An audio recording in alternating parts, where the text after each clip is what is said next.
Hello every one. ഇന്ന് നമ്മുടെ കൂടെ ജോയിൻ ചെയ്യുന്നത് ഒരു വിശിഷ്ട വ്യക്തിയാണ്. The technology man of India, a visionary, a pioneer in the field of diabetes, globally recognised researcher, educator തുടങ്ങിയ വിശേഷണങ്ങളേറെയാണ് ഇദ്ദേഹത്തിന്. Doctor Jyothidev Kesavadev, Jyothidev's diabetes and research സെൻറ്ററിൻ്റെ founding chairman and managing director. Insulin pump, continuous glucose monitoring devices, DTMS അഥവാ diabetes tele management system തുടങ്ങി ഇന്ന് നമുക്ക് പരിചിതമായി കൊണ്ടിരിക്കുന്ന അത്യാധുനിക ചികിത്സാ രീതികൾ കേരളത്തിൽ ആദ്യമായി കൊണ്ടുവന്നത് ഇദ്ദേഹമാണ്. ഡയബറ്റീസിൻ്റെ മേഖലയിൽ നേരിടുന്ന വെല്ലുവിളികളും അതിനുള്ള പരിഹാരങ്ങളുമായി ഒരല്പസമയം ജ്യോതിദേവ് സാറിനോടൊപ്പം ചെലവഴിക്കാം. Hello and welcome dear sir. Thank you so much for joining us today. വളരെ സന്തോഷം ഡോക്ടർ ഷഹാന. Thank you.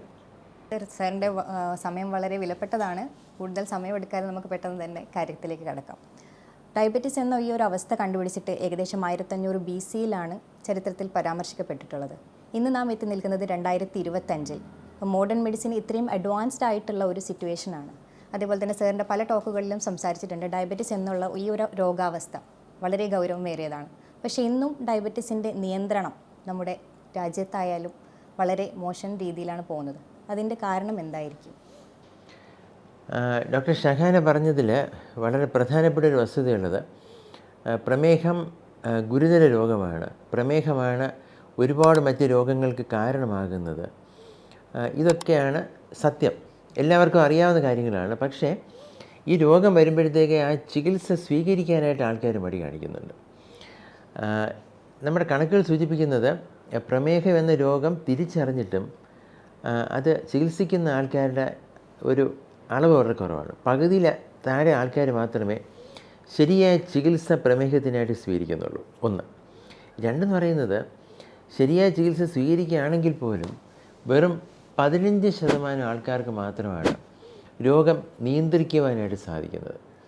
അപ്പോൾ പ്രമേഹത്തിൻ്റെ ചികിത്സയിൽ നമ്മൾ ഡോക്ടർമാരും രോഗികളും വിജയിക്കുന്നില്ല എന്ന ഒരു സത്യമുണ്ട്, അതൊരു അപവാദമാണ്.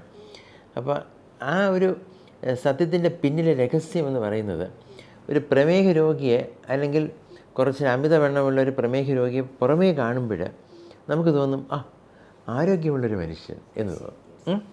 അപ്പോൾ പക്ഷേ യഥാർത്ഥത്തിൽ അതൊരു ബോംബ് പോലെയാണ്, ഒരു ടൈം ബോംബ് പോലെയാണ്.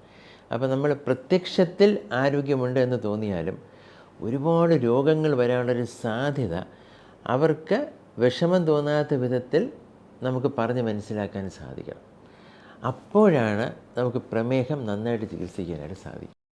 വളരെ ശരിയാണ് സർ. നമുക്ക് കോമൺലി നമ്മളൊരു OP നടത്തുമ്പോൾ പേഷ്യൻസ് വരുന്ന സമയത്ത് അവർ പറയുന്നതാണ്, ഈവൻ HbA1c ഒക്കെ 9% അതിൽ കൂടുതലും ആയാലും അവർ പറയും, എനിക്കൊരു കുഴപ്പമില്ലല്ലോ, പിന്നെ ഞാൻ എന്തിനും മരുന്നുകൾ എടുക്കണം, ഞാൻ എന്തിനു ചികിത്സിക്കണം, എൻ്റെ ഡയറ്റും എക്സസൈസൊക്കെ ചെയ്തിട്ട് എനിക്ക് നിയന്ത്രിക്കാവുന്നതേ ഉള്ളൂ. അത്തരം ഒരു പേഷ്യൻറ്റിനോട് നമ്മൾ എങ്ങനെയാണ് പ്രതികരിക്കുക? അവരെങ്ങനെയാണ്? ഒന്ന് രോഗിയുമായിട്ട്, അതായത് ഇത് നമ്മൾ രോഗികൾക്ക് വേണ്ടി ഉള്ളൊരു വീഡിയോ അല്ലേ, ഇത് നമുക്ക് ഈ രോഗത്തെക്കുറിച്ച് തിരിച്ചറിയുവാൻ ആഗ്രഹിക്കുന്ന രോഗികൾക്കും അതുപോലെ രോഗികളുടെ ബന്ധുജനങ്ങൾക്കും സുഹൃത്തുക്കൾക്കും ഒക്കെ പ്രയോജനം ഉണ്ടാകുന്ന ഒരു വീഡിയോ ആണ്. അപ്പോൾ ഒരു രോഗമുണ്ടെന്ന് അറിയുമ്പോഴത്തേക്ക് ഒന്ന് ഡോക്ടറിൽ വിശ്വാസം അർപ്പിക്കുക. ആ ഡോക്ടറിൽ നിന്നും നമുക്ക് മനസ്സിലാക്കേണ്ട കാര്യങ്ങൾ അത് സാവകാശം അത് ചോദിച്ച് മനസ്സിലാക്കുക. ഇപ്പം നമ്മൾ അനുഭവിക്കുന്ന ഏറ്റവും വലിയ ദുരന്തമെന്ന് പറയുന്നത് സോഷ്യൽ മീഡിയയിലൂടെ പ്രചരിപ്പിക്കപ്പെടുന്ന തെറ്റായ മെഡിക്കൽ ഇൻഫർമേഷനാണ്. അത് ഒരുപാട് കൂടുതലാണ് അല്ലേ.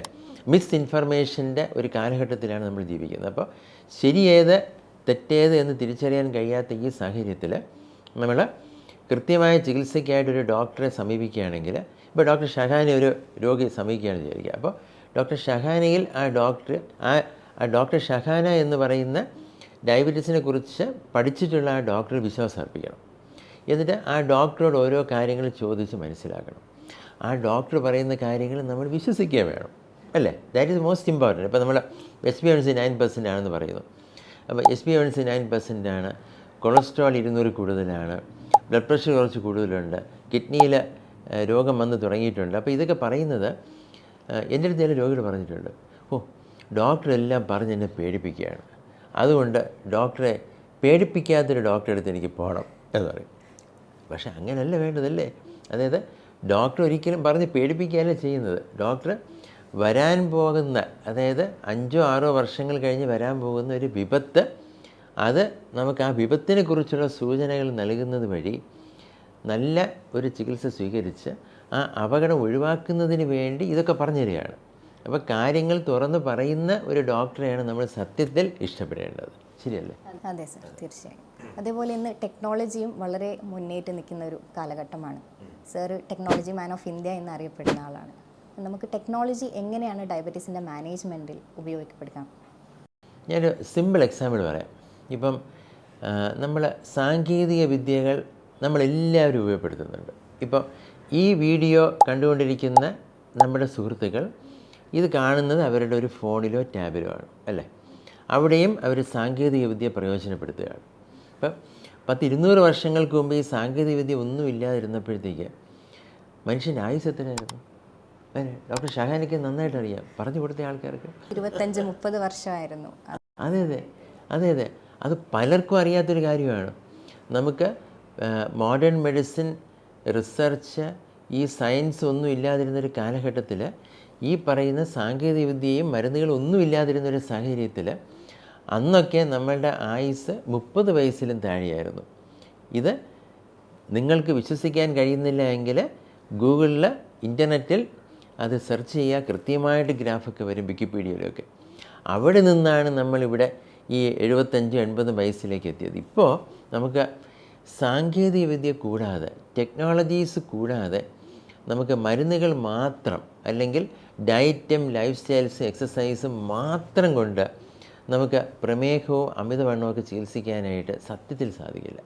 അതുകൊണ്ട് നമുക്ക് സ്മാർട്ട് ടെക്നോളജീസ് പറഞ്ഞാൽ എല്ലാ സാങ്കേതിക വിദ്യകളും എല്ലാവർക്കും വേണ്ട. പക്ഷേ ഇപ്പം നമ്മുടെ മുന്നിലിരിക്കുന്ന ഒരു രോഗിയുടെ പ്രത്യേകതകൾ നമ്മൾ കണക്കിലെടുത്തുകൊണ്ട് ആ രോഗിക്ക് എന്താണ് വേണ്ടത്, അല്ലേ? നമ്മളിപ്പോൾ ചില വ്യക്തികൾക്ക് ടെലിവിഷനാണ് ഇഷ്ടം, ചില വ്യക്തികൾക്ക് ടെലിവിഷനിൽ സിനിമ കാണുന്നത് ഇഷ്ടമല്ല, ഫോണിൽ സിനിമ കാണുന്നതാണ് ഇഷ്ടം, അല്ലേ? അവരൊരിക്കലും ടെലിവിഷനിൽ ആസ്വദിക്കില്ല. ചില ആൾക്കാർക്ക് ശബ്ദായമാനമായ ഒരു അന്തരീക്ഷമാണ് ഇഷ്ടം, ചില ആൾക്കാർക്ക് ഒരു ഹെഡ്ഫോൺ വെച്ച് സ്വന്തമായിട്ട് മാത്രം അത് സന്തോഷത്തോടെ കേട്ടാൽ മതി. അപ്പോൾ അതുപോലെ ചികിത്സയിലും ഒരു ഇൻഡിവിജ്വലൈസേഷൻ, ഒരു കസ്റ്റമൈസേഷൻ ആവശ്യമാകുന്ന ഒരു കാലഘട്ടത്തിൽ ടെക്നോളജീസ് അല്ലെങ്കിൽ സാങ്കേതിക വിദ്യ ഒരുപാട് പ്രയോജനം നമുക്ക് ലഭിക്കും.